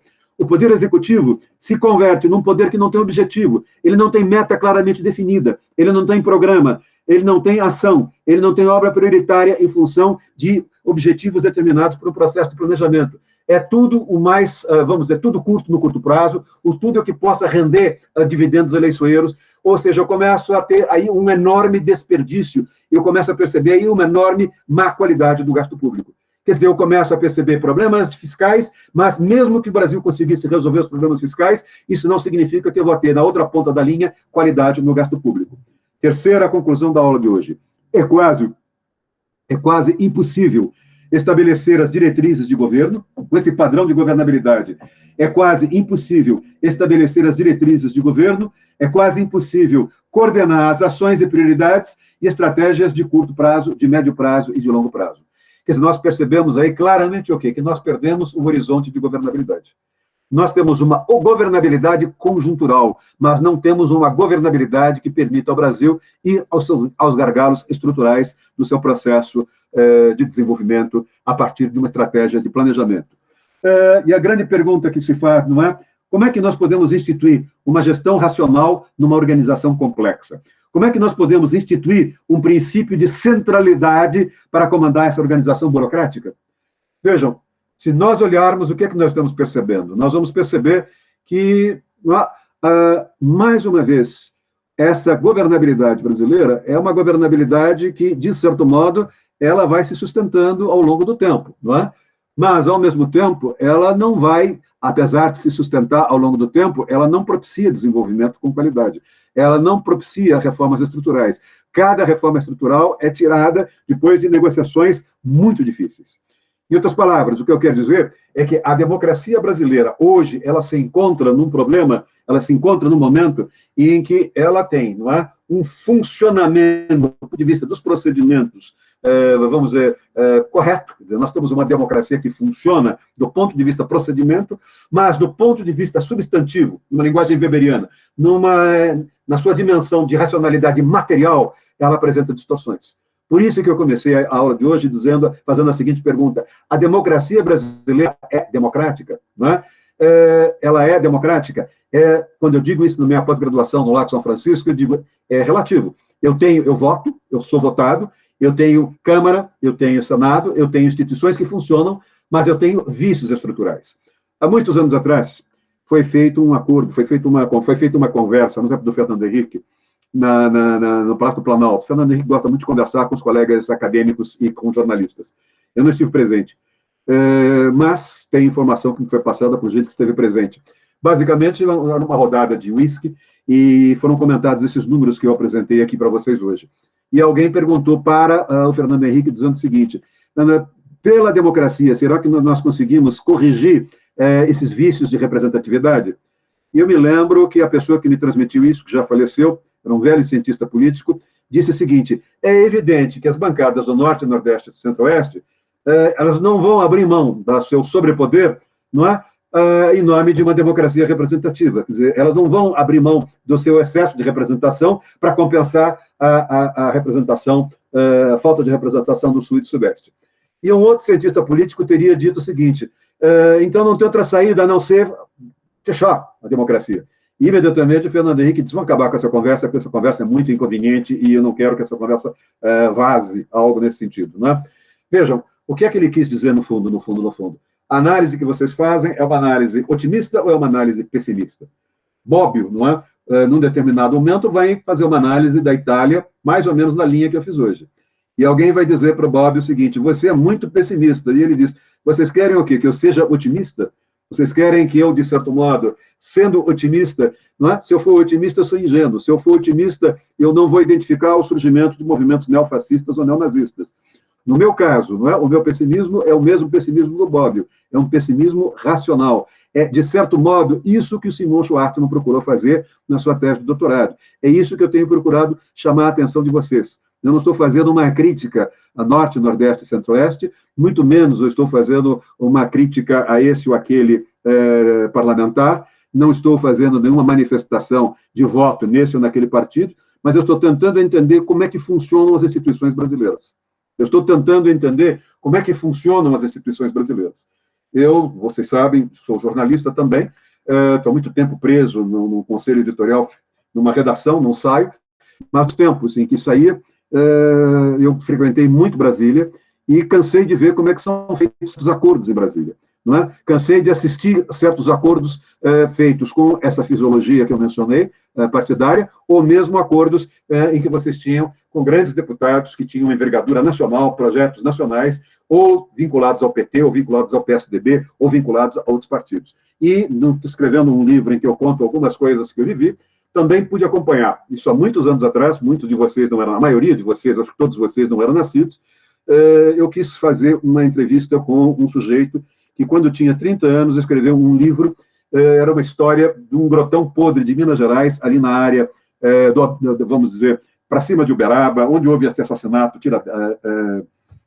me falta o nome da cidade, Uberaba, Patrocínio, não é? A cidade de Patrocínio, e era a história de um político jovem, de um político muito interessado em moralizar a política e a dificuldade que ele tinha, as dificuldades, as chantagens que ele sofria, as ameaças de morte. E é um livro que, o tempo todo, é um livro que mostra aquilo que nós podemos chamar um político muito bem intencionado e uma velha política apodrecida.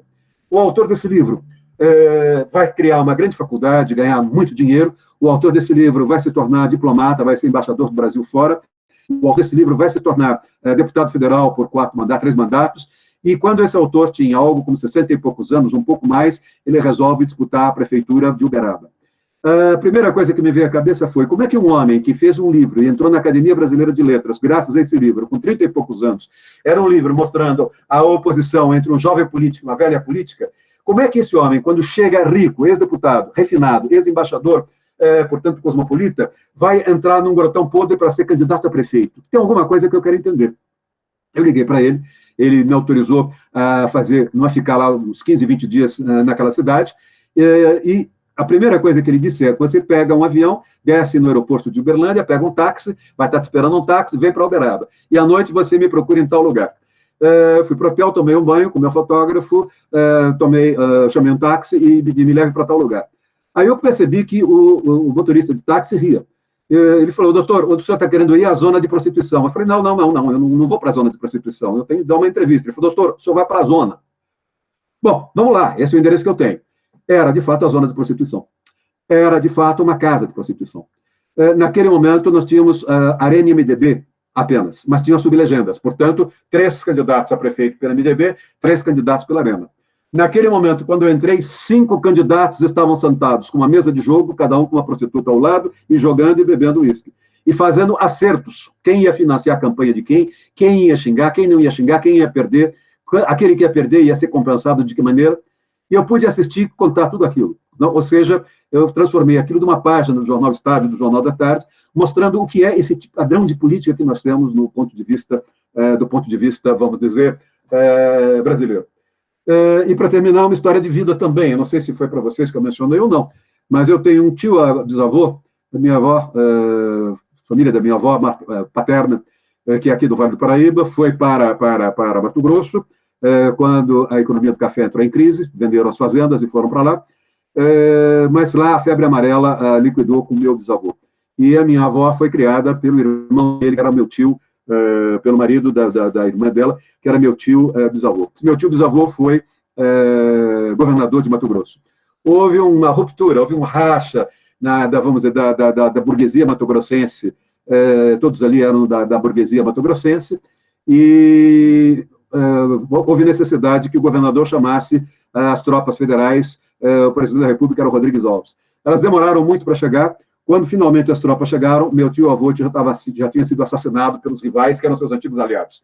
A família rachou, uma parte da família voltou às pressas para São Paulo, a outra continuou lá. Mais ou menos 6 meses depois, a minha família, que ficou lá, havia feito um acordo político com os assassinos do meu avô e fundaram mesmo um outro partido e ficaram aliados durante muito tempo. Né? Ou seja, esse é o Brasil. A ideia que eu tenho procurado mostrar, principalmente nos meus trabalhos de consultoria, de análise, vamos dizer, de segurança jurídica para escritórios de advocacia e coisas do gênero, ou para adidos de embaixadas. O que eu tenho procurado mostrar é exatamente isso. Vamos dizer, a má qualidade do processo representativo em função, entre outras coisas, de procedimentos viciados. Portanto, a minha resposta é: a democracia brasileira é representativa? A democracia brasileira é democrática? A resposta é em termos. Não sei se está claro o que eu procurei fazer, eu peço desculpas, mais uma vez, eu estendi para 29 minutos de atraso, embora tenha começado na hora, mas eu acho que 1 hora é um pouco curto, e os temas que nós nos propusemos a discutir com vocês, o Adriano, a Raíssa, eu e todos vocês, são temas que eu acho que são interessantes. Na semana que vem, a minha ideia é dar continuidade, já estabelecendo um modelo de análise, um modelo mais analítico, para tentar interpretar a política brasileira numa dimensão um pouco mais contemporânea. Não sei se vocês entenderam o espírito da aula, eu não estou defendendo esse ou aquele partido, eu estou tentando entender a lógica do jogo, eu estou tentando entender o jogo, como é que ele funciona, eu estou tentando entender por que é que nós temos distorções. De repente, eu quero entender exatamente isso. Na Constituinte de 88, eu me lembro de vários adidos políticos de embaixadas de países grandes que me faziam perguntas engraçadíssimas. Eu me lembro do adido da embaixada britânica me dizendo: escuta, eu não estou entendendo o Brasil. Não é? Ele era formado em ciência política em Oxford. Ele falou: o candidato do PT é um candidato operário. Eu falei: o vice dele é patrão. Eu falei: mas não faz sentido. Não é? Eu tenho aí um anacronismo, eu tenho aí um Frankenstein. Eu falei: não, no Brasil tudo faz sentido. Não é? Quer dizer, eu tenho um candidato operário, sim, à presidência, e você tem um patrão candidato a vice, que era o Zé Alencar. Um tem um discurso liberal, o outro tinha um discurso mais socialista. Não é? A mesma coisa, o Fernando Henrique, todo mundo dizia que era um homem de esquerda e faz uma governabilidade liberal. E, ao mesmo tempo, vocês vão começar a perceber que todos os seus aliados, do ponto de vista acadêmico, ou quase todos os seus aliados do ponto de vista acadêmico, são professores de esquerda. Quer dizer, recentemente, eu participei de uma live com ele, e dei uma palestra a pedido dele no Instituto Fernando Henrique, e encontrei, para vocês terem uma ideia, eu tenho essa mania de tirar o óculos quando eu falo, quando eu pus os óculos, eu percebi que eu estava falando para um público fechado, no Instituto do Fernando Henrique, e comecei a olhar, quando eu pus os óculos, eu conheço aquele cara, eu conheço aquele outro, eram ex-ministros do governo Lula. Foi claro? Quer dizer, numa conversa fechada sobre ordem constitucional e democracia no Instituto de um ex-presidente, Fernando Henrique, a conversa foi feita com ele e vários ex-ministros do Lula. Não é? Existe esse tipo de relacionamento. Não é? Quantas e quantas e quantas vezes a minha experiência de jornal me fez exatamente ver com os políticos conversando a portas fechadas, em off, eles são de uma forma, in, eles são de outra maneira. Não é? A ideia foi passar um pouco dessa experiência de um cientista político, porque eu tenho uma formação em Sociologia e Direito, mas um pouco dessa experiência, vamos dizer, analítica também, do ponto de vista de consultorias, para tentar entender a lógica operacional. Qual é a conclusão? A conclusão é, isso explica o atraso da política brasileira, ou as dificuldades de políticas de médio e longo prazo, as dificuldades de superação de obstáculos tradicionais, ou seja, nós temos aí uma série de dificuldades para, vamos dizer, conseguirmos superar os nossos obstáculos estruturais, promover políticas de desenvolvimento e gerar melhor qualidade de gasto público e, com isso, assegurar melhor educação e inclusão social. Quer dizer, na semana que vem, se vocês acham que a análise funcionou, na semana que vem tem um pouquinho de mais do mesmo, mas na semana que vem, como eu disse, de uma maneira mais articulada. Hoje eu joguei números, mostrei a trajetória histórica, mostrei como é que esse processo funciona. Mas na semana que vem eu vou colocar tudo isso, vou enquadrar tudo isso num quadro tipológico. E vai ficar mais fácil para a gente poder entender isso. Aí, eu passo para você. Obrigado a todos. E tenham uma boa semana. Obrigada, professor. Acho que essa sua experiência é praticamente um recorte antropológico, né, de quem estava participando em alguns momentos ativamente, né, desse processo de observação, vamos dizer, né, dos atores políticos. Então, esse meu trabalho autobiográfico, já está em 400 páginas, exatamente o que você chamou. O título dele se chama O Olhar Lateral. Quer dizer, como é que eu vou dizer? Eu tenho uma formação acadêmica forte. Mas, quando eu estudava, eu comecei primeiro com 17 anos no jornalismo. E quando eu entrei na Faculdade de Direito, eu já era jornalista com 18. E muito cedo eu entrei numa grande experiência que foi a renovação do jornalismo, que foi o Jornal da Tarde, que hoje já não existe mais, mas que era um jornal revolucionário e pude, num determinado momento, virar o que eles chamavam de repórter especial, porque eu não fazia cobertura do dia a dia, tinha mais tempo para fazer as grandes matérias, e me pediram para fazer matérias na área política e de economia. Isso me fez, num certo momento, viajar pelo Brasil inteiro, e foi aí que eu descobri a questão do desenvolvimento, a questão da desigualdade regional e a questão do planejamento, que eu converti na minha tese de doutorado. E, ao mesmo tempo, eu também fui obrigado a frequentar Brasília, principalmente frequentar o Poder Judiciário, Câmara e Senado. Não é? E isso me deu uma visão in loco, quer dizer, ou seja, isso me deu uma visão operacional, e essa visão operacional é uma visão que foi exponenciada vamos dizer, pela consistência acadêmica e metodológica. Quer dizer, uma coisa é você discutir, do ponto de vista acadêmico, uma tese de mestrado e doutorado em ciência política, a outra coisa é você discutir com a abordagem da ciência política, mas tendo vivido aquele cenário, tendo olhado lateralmente. O que quer dizer olhar lateralmente? Eu nunca fui ativo, porque eu chegava lá e observava, não é? Essa observação que você chamou de uma observação antropológica é o que eu chamo de uma observação, vamos dizer, lateral. Vou dar um exemplo do que eu quero dizer. Eu assisti um momento em que Tancredo percebe com clareza, aparentemente ele era muito amigo do Ulisses, mas os dois travaram uma fortíssima disputa para saber quem ia chegar à presidência da República na transição da ditadura para a democracia. E há um momento em que o Tancredo tem de ser o líder do MDB, o antigo PMDB, do antigo MDB, ele tem de ser um líder. Mas para ser um líder ele tem de passar por uma convenção, ele amarra toda a convenção, imagina que vai ganhar essa convenção, mas um deputado de São Paulo, Freitas Nobre, sai para disputar com ele, e ele quase perde essa eleição. E eu sabia das divergências, eu sabia como é que as coisas estavam evoluindo, e chamei uma pessoa para mim, um repórter para me ajudar, você vai cobrir isso, eu vou observar tal coisa. E o tempo todo eu fiquei quieto, de braços cruzados, observando de longe como é que o Tancredo observava o deputado Fritas Nobre e como é que o outro deputado, Fritas Nobre, observava o Tancredo. Claramente, um fiscalizava o outro, era um jogo sutil de mensagens, falavam por olhares, se piscavam e coisas desse tipo. Quando finalmente saiu a vitória do Tancredo, ele vai dar um abraço, eu me postei do lado, ninguém sabia quem eu era, eu me postei do lado do deputado Fritas Nobre. E ele soltou um sonoro palavrão dizendo: você, eu sei por que você fez isso. Hoje, a partir de agora, você é um deputado do alto clero, você não é mais um deputado do baixo clero. O Tancredo, que era um deputado do alto clero, disse: você disputou comigo sabendo que não ia ganhar, mas você me deu tanto trabalho que você se tornou com isso um deputado do alto clero. Quando você conta essa história num artigo de jornal, você começa a perceber o que é o Brasil. Não é? Eu contei, inclusive, o palavrão. E eu me lembro que o Tancredo ligou para a família Mesquita do Estadão, dizendo: eu nunca falei um palavrão na minha vida. Não é? Então, era muito engraçado você lidar com tudo isso.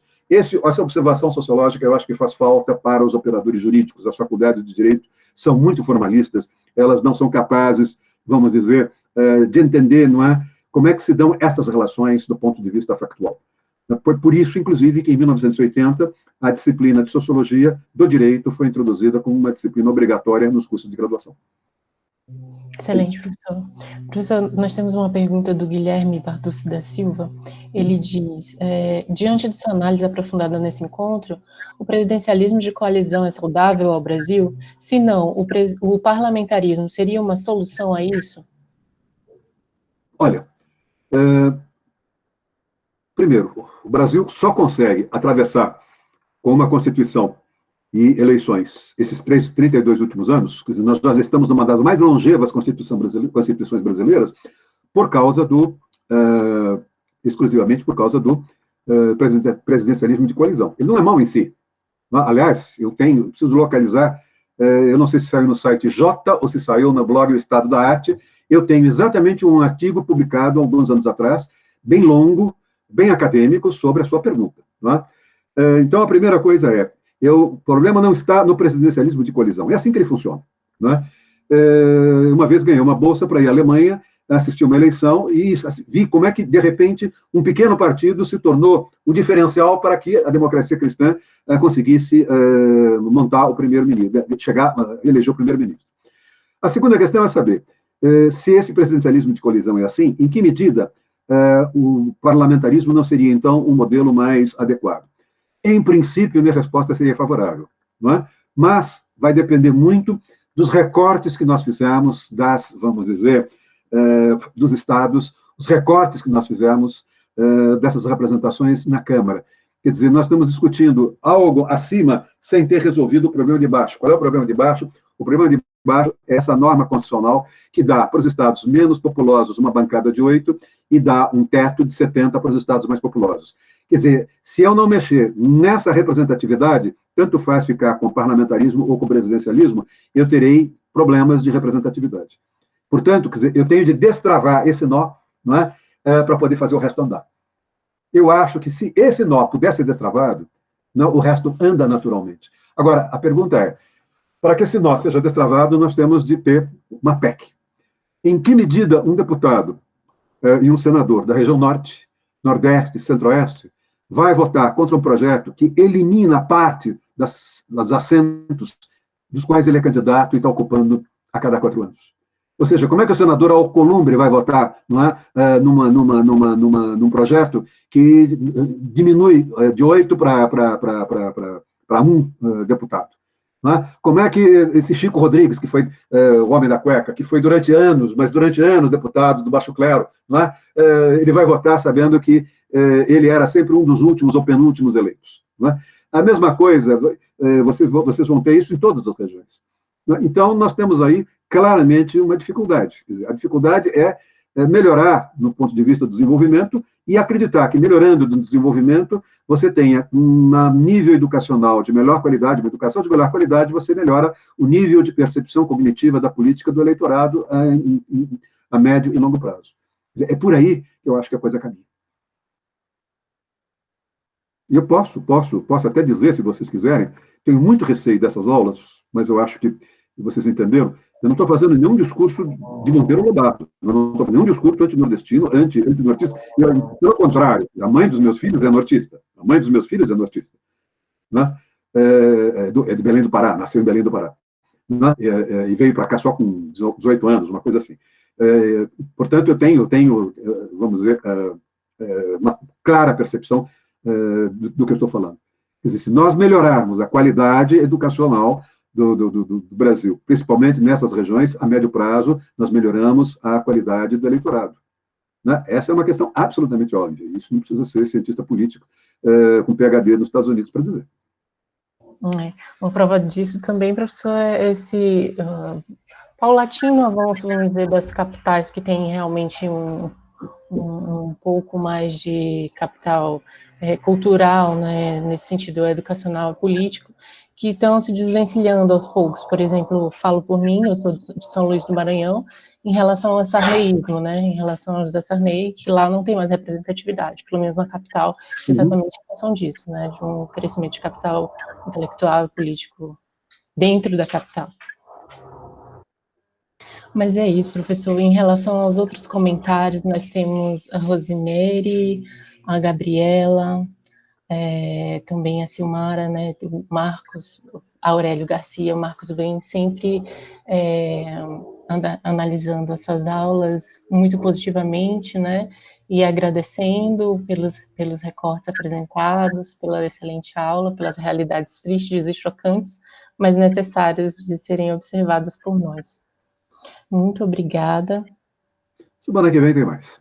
Semana que vem tem mais. Eu queria convidar a todos que estão presentes, vou colocar novamente o anúncio do nosso congresso. O professor vai fazer a aula magna do nosso GT, que é de Ciência Política, Teorias e Culturas Jurídicas, o nosso congresso o primeiro congresso de Advocacia e Ciência Jurídica. Né? E lembrando que o professor autorizou que quem quiser submeter os trabalhos, esses trabalhos sejam utilizados para publicação nesse congresso, né, os mesmos trabalhos de conclusão do curso da cátedra do professor José Eduardo Faria, tá?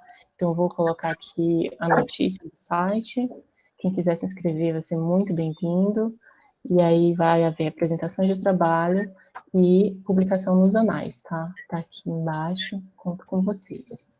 Muito obrigada, professor, novamente, uma ótima semana. Olá para todos. Tchau, tchau.